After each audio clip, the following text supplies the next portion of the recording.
যাত্রীদের সুবিধার্থে রেলের সব পরিষেবা সহজে পাওয়ার এক ব্যবস্থা জানালো হিসেবে চালু হয়েছে রেল ওয়ান অ্যাপ। শিয়ালদা ডিভিশনের সব মডেল স্টেশনে এই বিষয়ে মন্ত্রীদের সচেতন করে তোলা হচ্ছে। শিয়ালদায় আজ এই রেল ওয়ান অ্যাপ পরিষেবা সূচনা করলেন divisional railway manager Rajiv Saxena.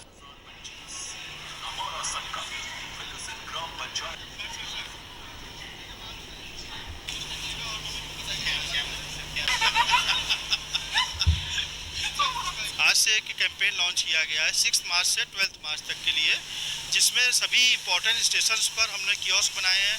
हमारा स्टाफ भी डिप्लॉयड है। जैसे आप देख रहे हैं सियालदा स्टेशन पे 4 कियोस्क बनाए गए हैं।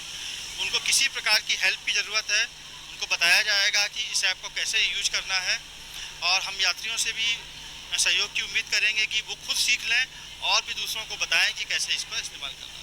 পাবলিক খুবই ভালো রেসপন্স দিচ্ছে। আগে ওনাদের লাইনে দাঁড়াতে হতো, অনেক ভিড় ছিল, ট্রেন পাওয়া যেত না। এখন রেল ওয়ান অ্যাপে ওনারা নিজেরা বাড়ি বসে টিকিট করতে পারছে। স্টেশনে আসলে কিউআর কোড একটা অপশন আছে, ডাইরেক্ট স্ক্যান করে টিকিট করতে পারবে, লাইনে দাঁড়াতে হবে না।